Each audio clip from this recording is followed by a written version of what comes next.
नमो सिद्धाणं आयरियाणं नमो उवज्झायाणं नमो लोये सव्वसाहूणं नमः श्रीवर्धमानाय निर्धूतकलिलात्मने सालोकानां त्रिलोकानां यद्विद्यादर्पणायते। रत्नकरंजी शावकाचार है, इसके रचयिता आचार्य भगवान श्री समंत भद्र स्वामी है। इसमें तृतीय अधिकार में शिक्षा व्रत गुण व्रतों के अंतर्गत अंतिम व्रत है भोगोपभोग परिमाण। इसमें अपन ने अंत में देखा था कि दो प्रकार का नियम लिया जाता है, एक व्रत रूप, एक नियम रूप से और एक यम रूप से। यम रूप से यानी जो वस्तुओं का आजीवन जीवन पर्यंत के लिए त्याग किया है उसका नाम है यम, और जो काल की मर्यादा लिए हुए त्याग किया जाता है उसका नाम है नियम। उसमें भी त्याग किन किन वस्तुओं का किस रूप से करना, उसके लिए आचार्य देव ने उदाहरण रूप से ये गाथाएं गई थी 42-43 नंबर की। ये पढ़ा था अपन ने भोजन के बारे में, वाहन के बारे में, शयन यानी शयन संबंधी जो वस्तुएं हैं उनके बारे में, स्नान, जो शरीर के उपटन या वस्तु सुगंधित वस्तु आदि लगाई जाती है इनके बारे में नियम करना कि मैं आज ग्रहण करूंगा नहीं करूंगा, 15 दिन तक, महीने भर तक, 6 महीने तक, साल भर तक इनका प्रयोग इतना ही करेंगे या फिर इतनी देर के लिए करेंगे, इस प्रकार से नियम करना वह नियम रूप कहलाता है भोगोपभोग का। और आगे दिए हैं तांबूल का सेवन। तांबूल यानी तांबूल का अर्थ होता है पान। तांबूल यानी तंबाकू नहीं, तंबाकू खाने के लिए नहीं कह रहे, तंबाकू तो वैसे ही नशा कारक है। ये कह रहे तांबूल यानी पान, पान से संबंधित चीजें यानी जो मुखवास वाली वस्तुएं हैं जो भोजन आदि के बाद में खाई जाती है, सुपारी, लौंग, इलायची, जिसको स्वाद्य रूप में कहते ना, तो सारी की सारी तांबूल नाम के शब्द से समझ लेना। तो इन वस्तुओं का सेवन इतनी देर ही करेंगे, आज नहीं करेंगे, अष्टमी चतुर्दशी को नहीं करेंगे, अथवा बस 2 बार जब भोजन लेंगे उसी समय कर लेंगे, अन्य प्रकार से नहीं करेंगे, इस प्रकार से उसका नियम लेना सो तांबूल का है। वसन, वसन यानी वस्त्र, वस्त्र अर्थात। मनीष जी आप हैं क्या कॉल में? हेलो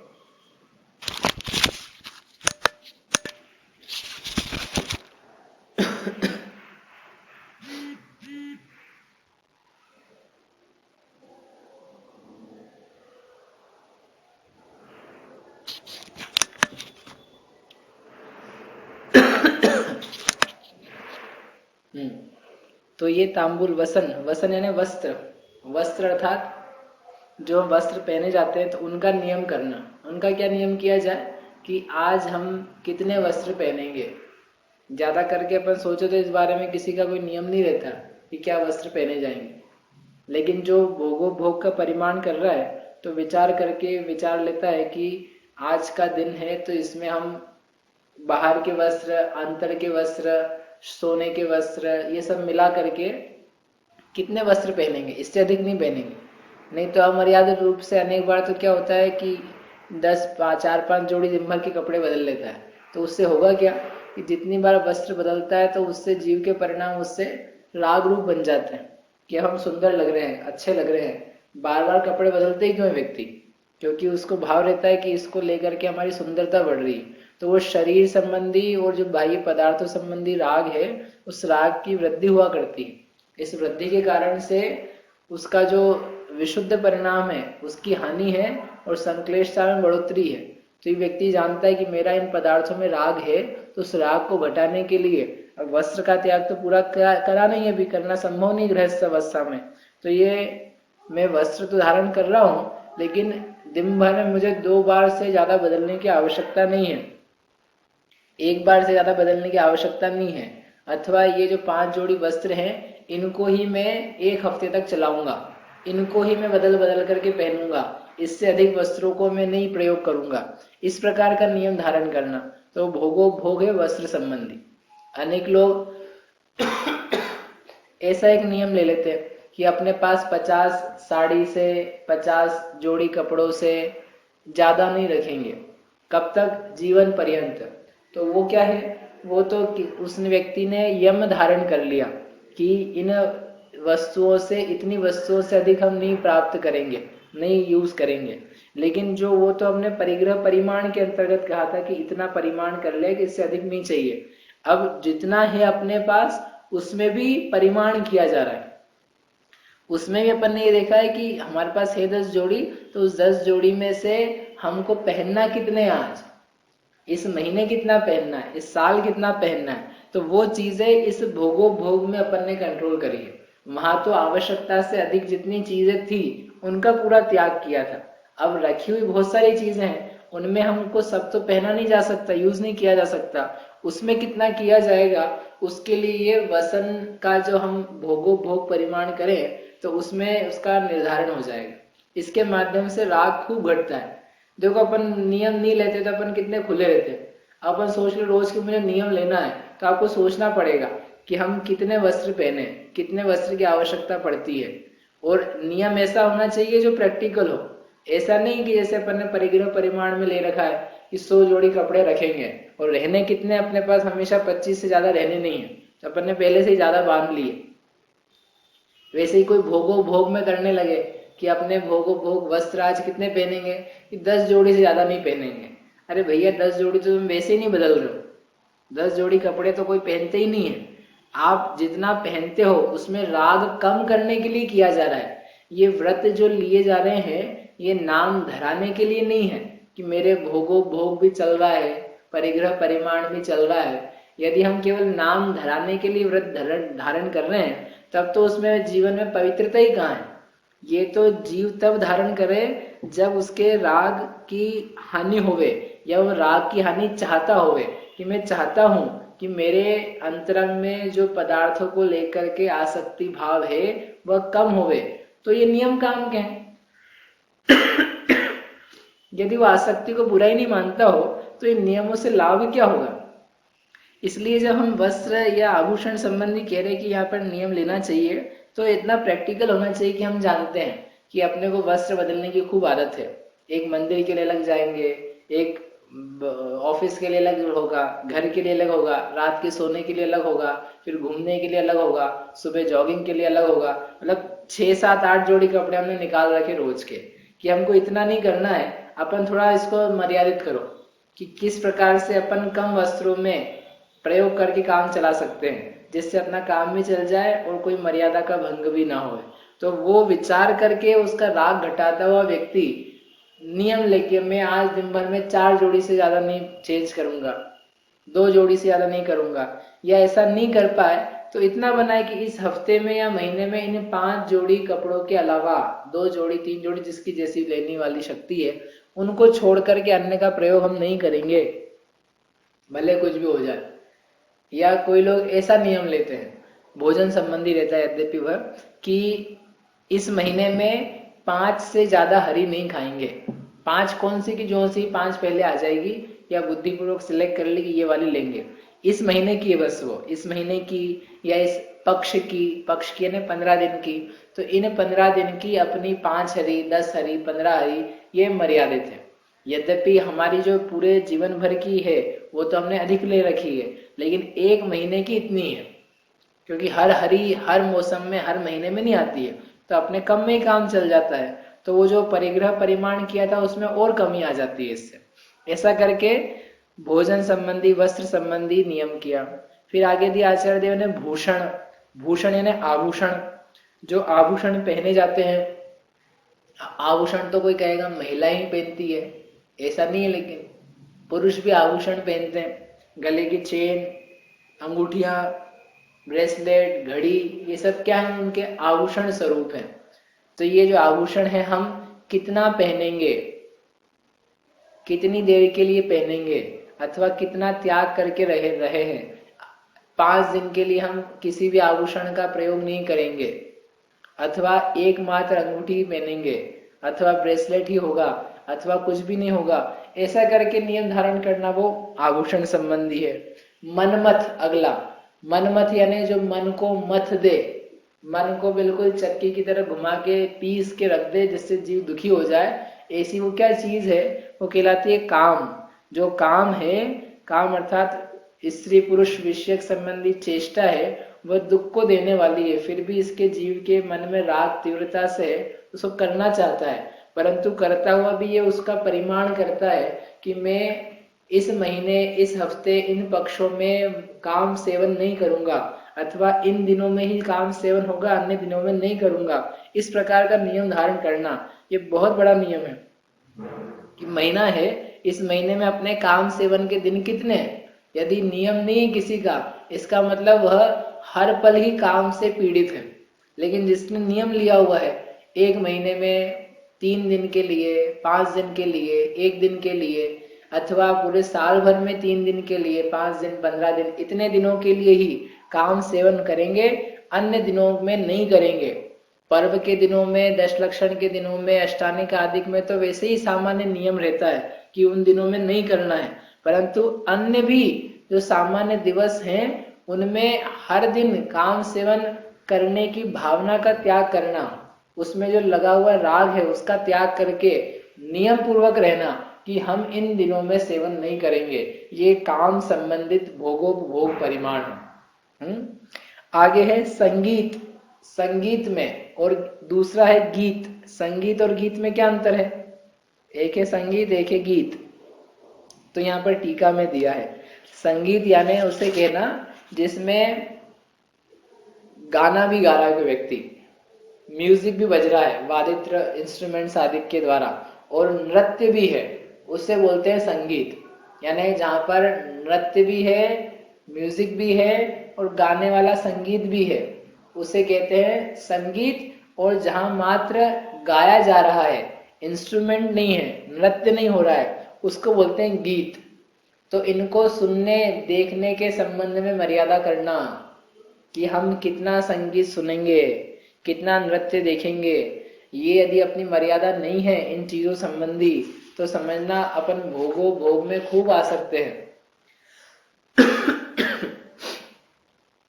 टीवी कितनी देर देखना अपने को, तो वास्तव में देखने लायक ही नहीं है, एक पल के लिए भी। लेकिन जिसको नहीं छूट सकती हो तो वो नियम करे कि कितनी देर देखेंगे। जैसे बच्चों को कराते कि नहीं माँ बाप कि कितनी देर टीवी देखना, आधे घंटे का नियम है इसका, तो माँ बाप बच्चे को तो करा देते हैं, लेकिन वो बच्चा माता पिता से पूछ ले आपका कितनी देर का नियम है, आप कितनी देर देखोगे, तो माता पिता बोले अपने काय के नियम, अपन तो फ्री है।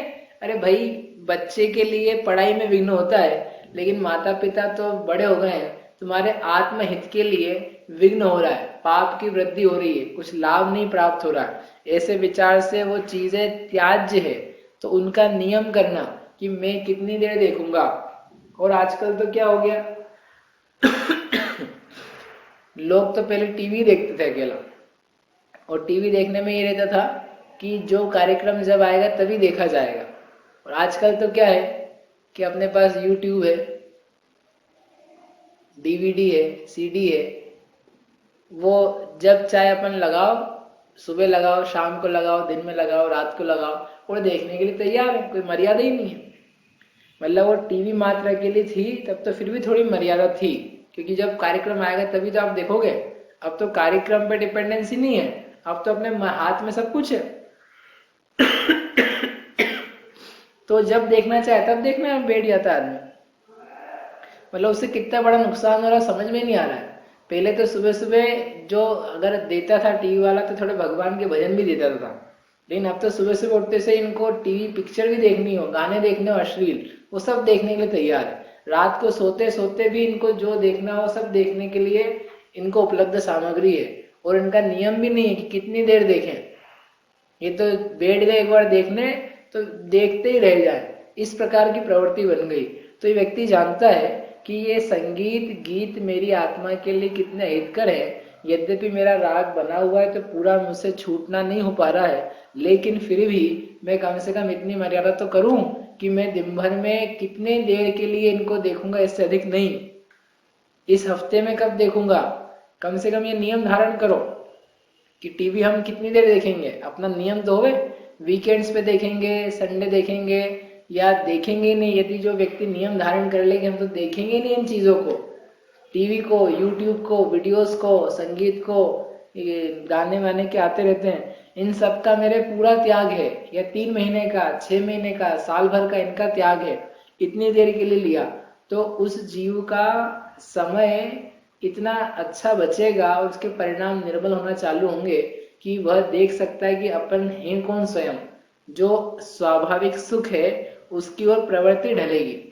नहीं तो भोगों को देख देख करके भोगों के प्रति ही रुचि जगती है।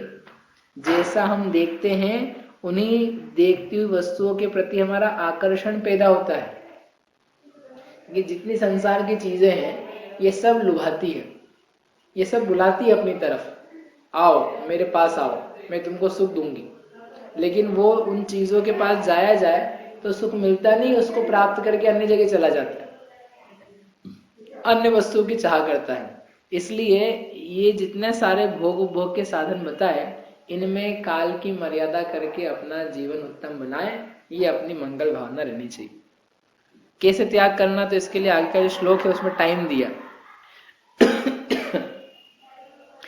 अद्य दिवा रजनी वा पक्षो मासस्तथर्तुर्यं वा इति काल परिच्छित्या प्रत्याख्यानम भवेत् नियमः।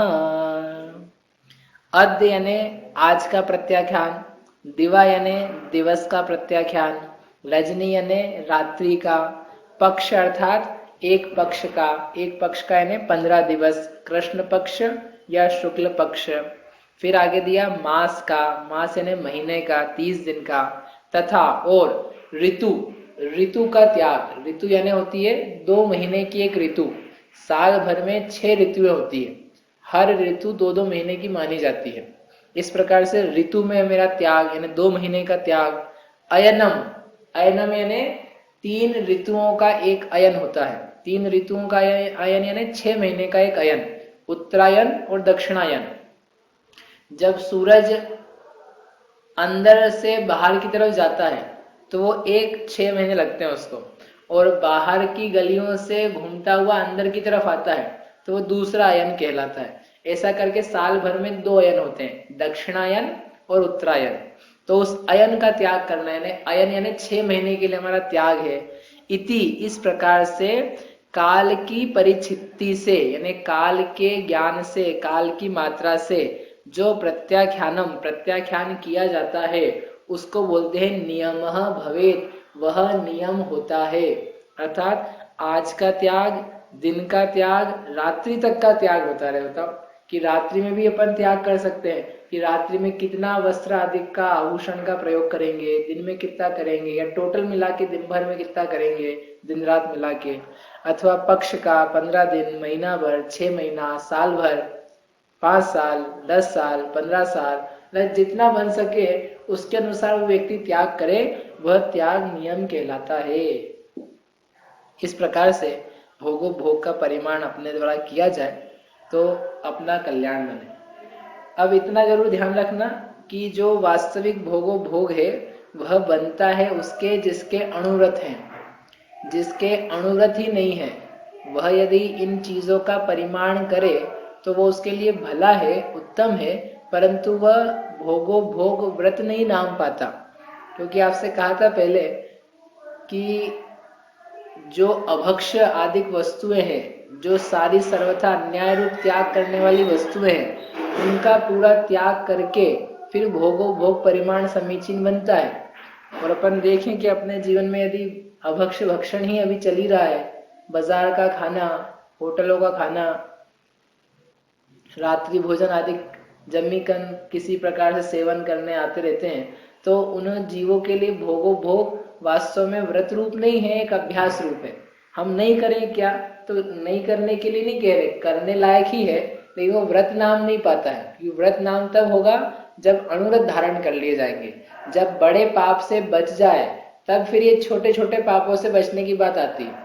बड़े पाप से बचे नहीं और ये छोटे पाप करता रहे, छोटे पाप हट जाए उसके, तो उसमें कोई खास बात नहीं है, उसमें कोई लाभ बहुत ज्यादा नहीं है। तो फिर आप यही क्यों रहे हो करने के लिए कि कम से कम ये विचार तो आएगा ना कि ये चीजें त्याज्य हैं, इनका हम राग घटाएंगे तो हमारे लिए भला होगा। और एक दिन ऐसा भी आए कि पूरा ही राग घट जाए, थोड़ा सा भी राग मेरे लिए बचे नहीं,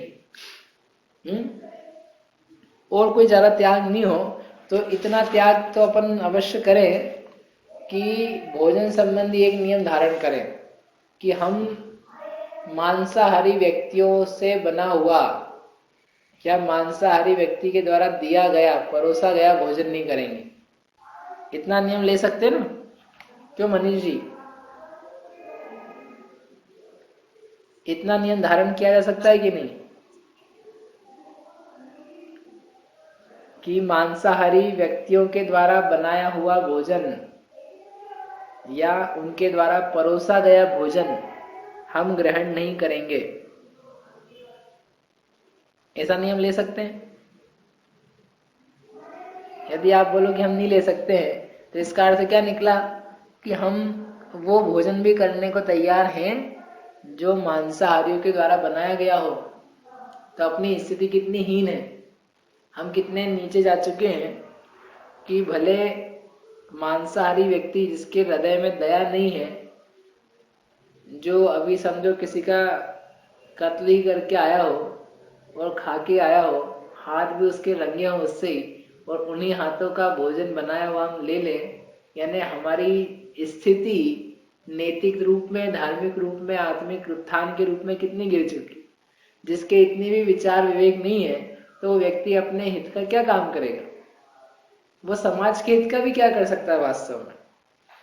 क्योंकि जीवन में अहिंसा और दया का परिणाम बना रहना चाहिए।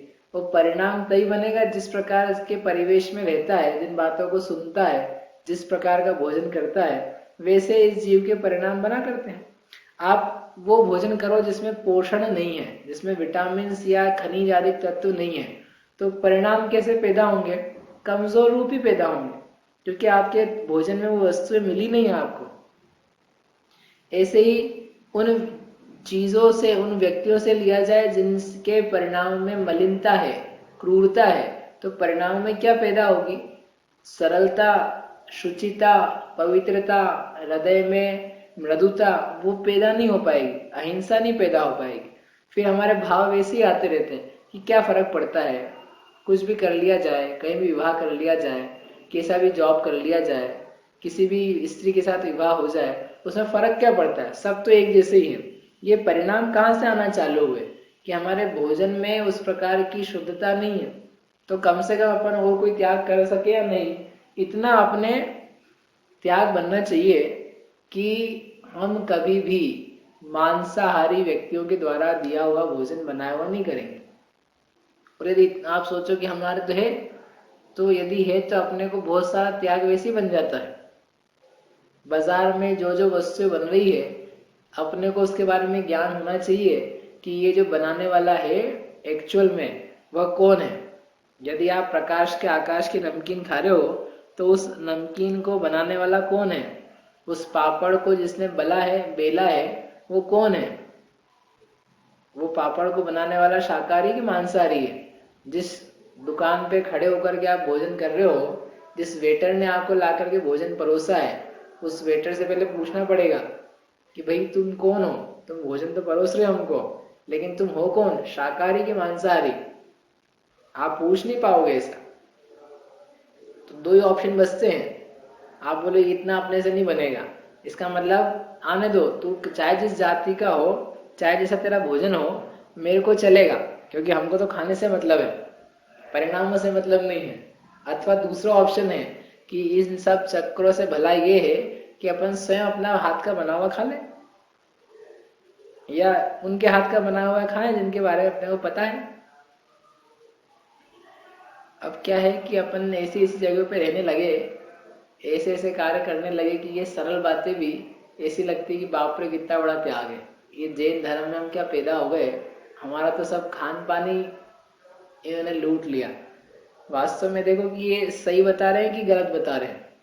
मतलब ये वस्तु का स्वरूप है कि हम जैसा खाएंगे वैसा परिणाम होगा और वैसे हमारे पुण्य पाप होंगे, कि कैसा भी कुछ भी करते रहे वो परिणाम हम अलग से स्वतंत्र बना लेंगे। यदि ऐसा हो ना तो मुनि महाराज को जो नवधा भक्ति पूर्वक आहार दिया जाता है वो वैसा नहीं दिया जाकर के कैसे भी दे लो, क्या फर्क पड़ता है। लेकिन ऐसा नहीं है, यानी इतने बड़े त्यागी विरागी जो अपने आप में वैसे ही समर्थ है, उनको भी जब भोजन लेना होता है तो इतनी शुद्धि से लेते हैं कि जिससे उनके परिणाम संक्लेशित ना होवे, उस प्रकार का उनका आहार है।